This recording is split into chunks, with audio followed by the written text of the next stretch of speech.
रोपा रोपो संगी हो पानी हंसत जाए, धान के रोपाई माँ मोर गाँव गुनगुनाए। मेघा बरसे झमाझम माटी महकाए, धरती दाय के अचरा हरियर रंग छाए, हरियर रंग छाए।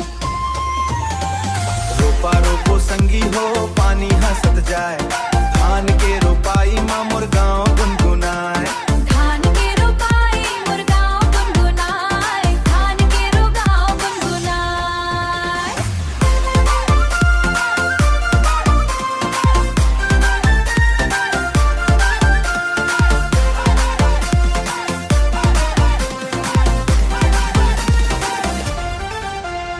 कमर तक पानी रोपा भर हाथ, संगी संग गावत नहीं लागे थकान।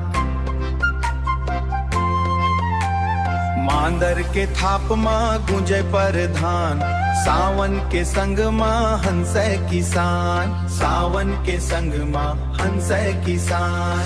नदिया कल कल बैला मुस्काए, खेत के मेढ़ा माँ बगुला उड़ाए।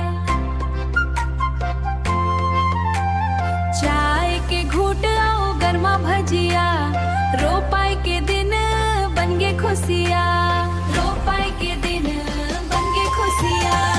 रोपा रोपो संगी हो पानी हंसत जाए, धान के रोपाई माँ मोर गाँव गुनगुनाए। धान के रोपाई मोर गाँव गुनगुनाए, धान के रो गाँव गुनगुनाए।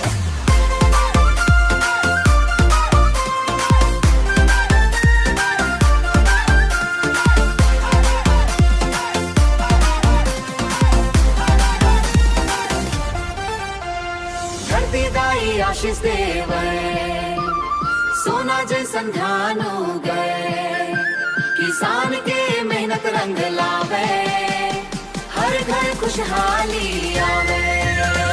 रोपा रोपो संगी हो